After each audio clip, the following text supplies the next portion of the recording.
Diébedo Francis Quéré construit un ensemble d'équipements pédagogiques dans le village de Gando, son village d'origine. Ce dernier est peuplé de 2500 habitants et situé à 200 km de la capitale du Burkina Faso, Ouagadougou. Le projet de l'école primaire construit en 2001, que nous allons traiter plus particulièrement, s'intègre dans cet ensemble d'infrastructures composé de 6 maisons pour les professeurs, construites en 2004, d'une extension d'école en 2007, de la bibliothèque apparue en 2012 et du collège, dernier bâtiment de 2013. Ce projet s'implante dans un climat tropical équatorial, très chaud et défini par 2 saisons, la saison sèche, d'octobre à juin, et la saison des pluies, de juin à octobre. Il y a une quasi-constance des températures qui explique la nécessité de protéger les bâtiments des apports solaires et de rafraîchir l'air ambiant pour le confort thermique. Les températures varient fortement entre le jour et la nuit. L'architecte profite donc de la forte inertie thermique de la Terre pour réguler les températures internes entre le jour et la nuit. Depuis le début des années 2000, Francis Quéré utilise ces projets comme un moyen de développement pédagogique.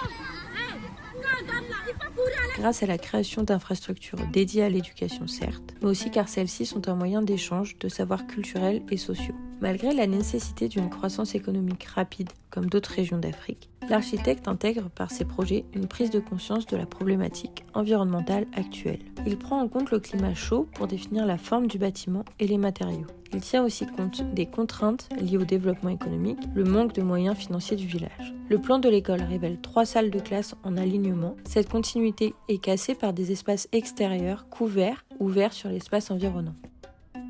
Le socle du bâtiment est fait d'argile et de pierre. En dessous, des fondations en béton sur lesquelles sont fixés un soubassement en argile. Cela permet d'éviter les remontées capillaires dans les murs de terre pour ne pas endommager la base de l'édifice avec l'humidité du sol. On retrouve ensuite les murs de terre crue et les persiennes, qui sont constitués de lamelles d'acier et permettent de grandes ouvertures dans les murs qui favorisent une ventilation traversante. De plus, les volets filtrent les rayonnements solaires à l'intérieur. Les murs sont fabriqués à partir de blocs de terre comprimés ou briques de terre crue, qui sont produites à proximité du chantier et ne nécessitent pas d'un four, puisqu'elles sèchent au soleil. En effet, la fabrication des murs en terre crue n'utilise que des énergies renouvelables, solaires et humaines. Nous allons voir les 2 techniques utilisées par l'architecte. Pour les blocs en terre comprimés, lors de sa préparation, la terre est broyée et tamisée pour obtenir un matériau pulvérant, humide et homogène. Le mélange est ensuite placé dans le moule de la presse. La terre est comprimée manuellement. Le bloc est démoulé et sorti de la presse avec beaucoup de précautions car les arêtes sont fragiles. Quand ils sont stabilisés, les blocs sont empilés dans une zone de stockage pour effectuer une cure humide sous bâche d'environ 28 jours. Les blocs de terre comprimés sont maçonnés avec un mortier de terre. Pour le piser, un mélange de terre humide, 5 à 12% d'eau, contenant gravier, sable, silt et argile, est versé puis réparti dans le coffrage pour former une couche d'environ 20 cm. La terre est compactée à l'aide d'un pisoir manuel en bois ou en acier ou d'un fouloir pneumatique. La couche suivante est versée puis répartie. Chaque nouvelle couche est à son tour compactée.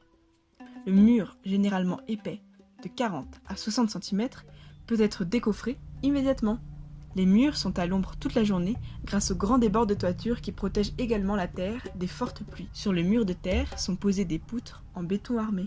La sous-toiture est un plafond suspendu, constitué de briques, assemblées et fixées sur des tiges d'acier. Les rangées de briques ne sont pas liées les unes entre les autres, pour évacuer l'air qui rentre par les grandes ouvertures. En effet, l'air chaud monte dans les pièces et sort par la porosité de la toiture. La surtoiture est constituée de grandes plaques de tôle. Un assemblage d'acier à béton permet un décollement entre la sous-toiture et la surtoiture.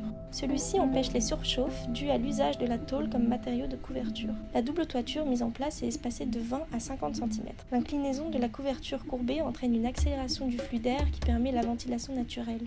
En fin de vie du bâtiment, nous pouvons supposer que la terre, sans réelle valeur économique car très présente localement et transformée à partir d'énergies renouvelables, retournera dans la nature ou pourra être réemployée pour un autre bâtiment. Le métal et le béton consomment trop d'énergie pour être recyclés, donc peuvent être réemployés ou réutilisés.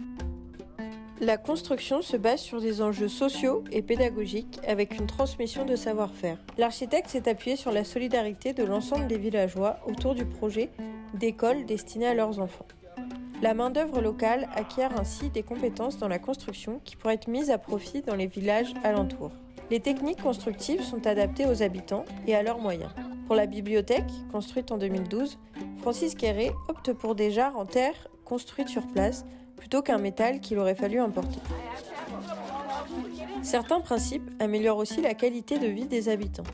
La gestion des eaux pluviales est par exemple développée. Elle permet de collecter de l'eau à des fins alimentaires en cas de manque durant la saison sèche et pour les potagers.